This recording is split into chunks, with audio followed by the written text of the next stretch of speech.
உட்காருங்க. மாண்புமிகு முதல்வர்கள் பதில் உரைக்கு பிறகு முதல்வர் பதில் உரைக்கு பிறகு நேரம் தரேன். அப்ப பேசட்டும், அவங்க பேசட்டும், அவங்கள பேச அனுமதி. உட்காருங்க உட்காருங்க.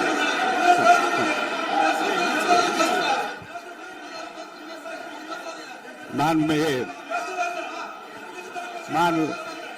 அலோவ் பண்றேன் உட்காருங்க.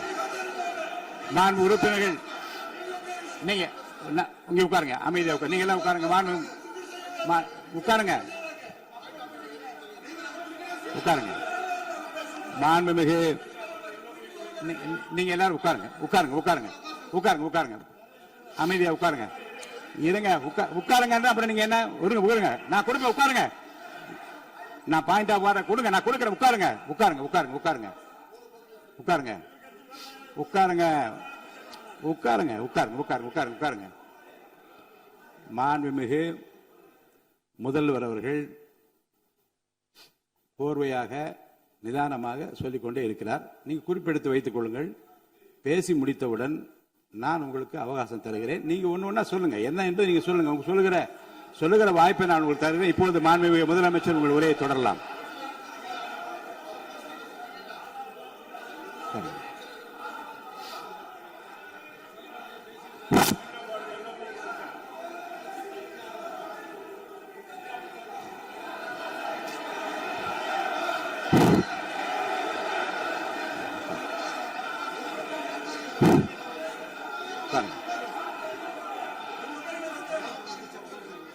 நான் எழுந்த பிறகு உட்கார்றதுதான் முறை. உட்காருங்க எல்லாரும் உட்காருங்க. தேசிய உட்கார்.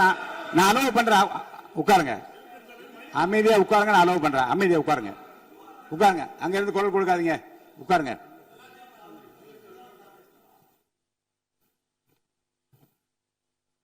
இனிமையான இந்த விவாதத்தில் இதுவரை குறுக்கீடுகள் இல்லாமல்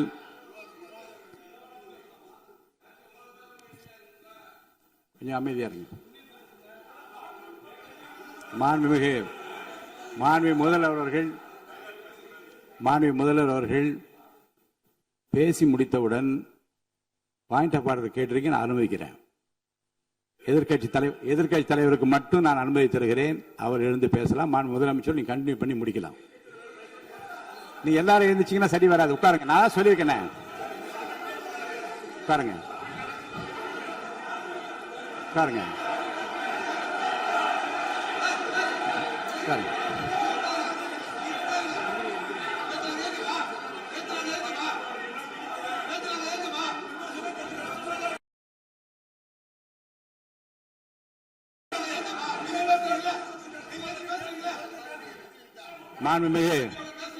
மாண்பு உறுப்பினர்கள் அமைதி காக்க வேண்டும். நேற்று எதிர்க்கட்சி தலைவர் பேசுகிற போதும் அவர் பேசுகிற எல்லாவற்றுக்கும் நான் அனுமதி அளித்தேன். அதுல பாயிண்ட் ஆஃப் கேளுங்க. அந்த விவாதத்தில் கேளுங்க. இப்போதும் மாண்புமிகு முதலமைச்சர் அவர் பேசி முடித்த பிறகு நான் உங்களுக்கு அதுக்குரிய அவகாசம் தருகிறேன். நீங்க கேள்வி கேளுங்க. கேட்கிற உரிமையும் விளக்கத்தை பெற்றுக்கொள்ள உரிமை உங்களுக்கு இருக்கிறது. அதற்கு அவகாசம் நான் தருகிறேன்.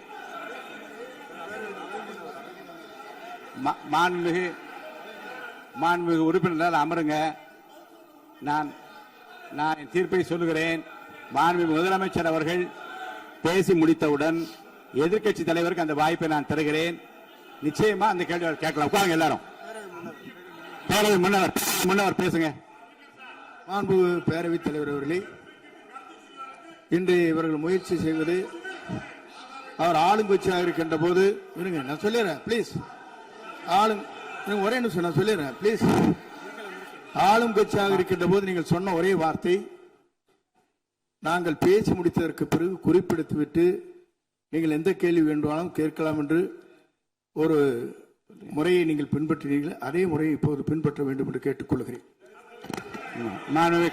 பள்ளிக்கல்வித்துறை அமைச்சர், பள்ளிக்கல்வித்துறை அமைச்சர். மாண்புமிகு பேரவைத் தலைவர் அவர்களே, நேற்றைய தினம் கூட எதிர்க்கட்சி தலைவர் சொன்னதை முழுமையாக கேட்டு இறுதியில் ஒரு வாய்ப்பு தந்தீங்க. அதுவும் இல்லாம இந்த நேரத்தில் நேரலையில் நீங்களும் பாக்குறீங்க. அங்கிருந்து உரிமையில் விழித்து இந்த பக்கம் இருக்க உறுப்பினர்களை பார்த்து அப்படின்னு உரிமையில் விழிப்பதை உங்கள் மூலமாக கண்டிக்கிறேன்.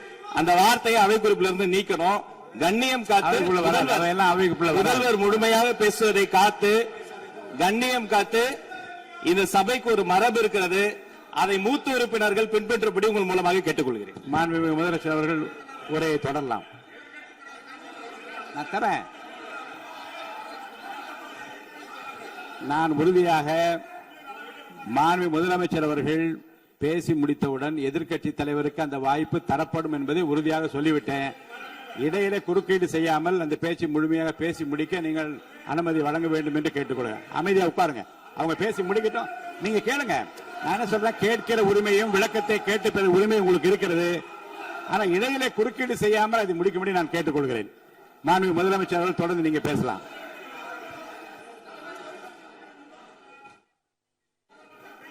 எதிர்கட்சி தலைவர்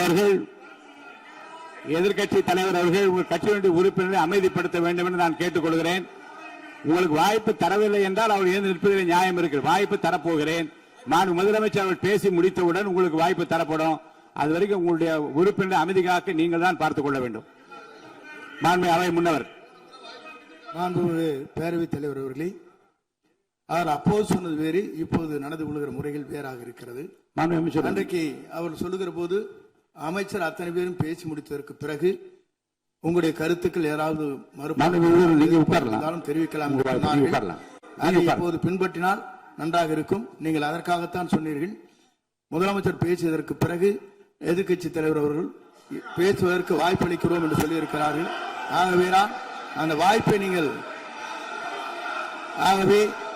இல்ல அது பதில் சொல்லணும்னு கேட்டிருக்காங்க. பதில் சொல்லணும் சொல்லியிருக்காங்க. பதில் சொல்லினா தங்க பிரச்சனை இல்ல, அப்படி இல்ல. ஆகவே இல்ல நேற்றைய தினம் நீங்கள் அப்படி பேசிக்கொண்டது ஆறாவது இல்ல. நேற்றைய தினம் நீங்கள் பேசுகிற போது ஆறாவது குறுக்கிட்டார்களா? நீங்கள் பேசுகிற போது யாருமே குறுக்கிடவில்லை. நீங்க எவ்வளவு பேசினீர்கள், எவ்வளவு வார்த்தைகள் பேசினீர்கள் என்பதெல்லாம் எங்களுக்கு தெரியும்.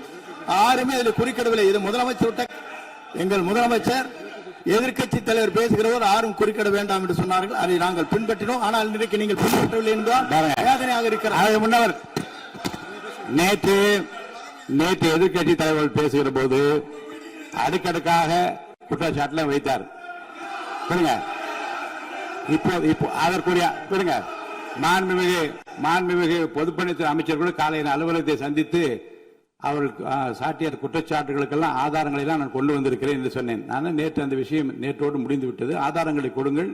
தக்க நேரத்தில் இதை பற்றி சொல்ல வேண்டிய நேர்ந்தால் நான் இதெல்லாம் ஆய்வு செய்து உரிய நேரத்தில் அவை குறிப்பிட்டு ஏற்றுவதற்கு முன்பாக அவரிடம் காட்டி அதற்கு பிறகு அதை பற்றி முடிவெடுக்கும் என்று நான் சொன்னேன். இப்போதும் சொல்லுகிறேன், மாண்புமிகு முதலமைச்சர் அவர்கள் பேசிக் கொண்டிருக்கிறார்.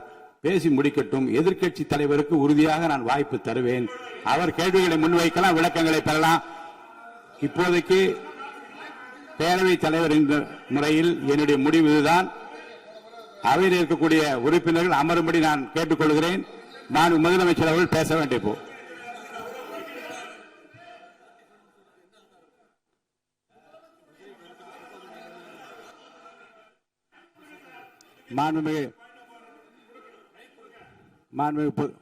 இருங்க.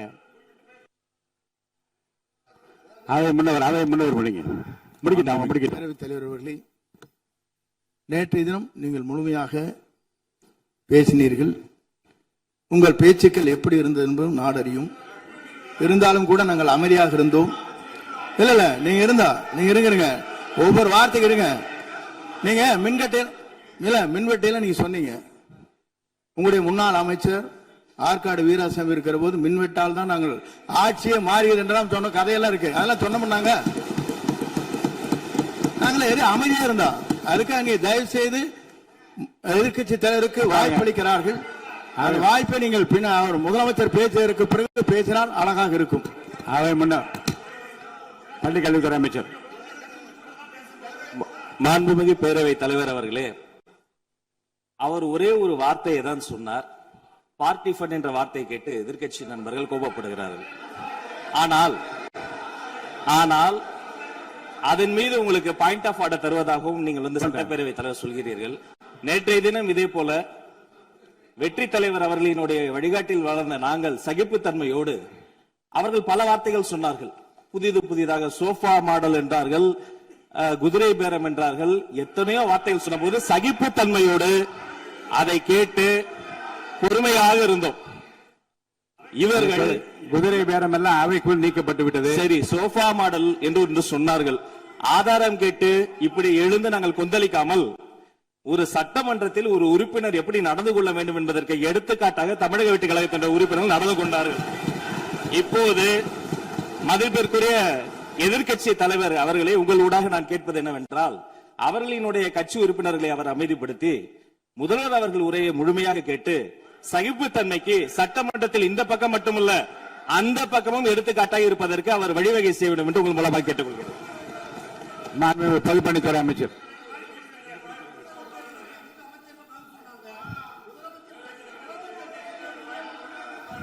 மாண்புமிகு பேரவைத் தலைவர் அவர்களே,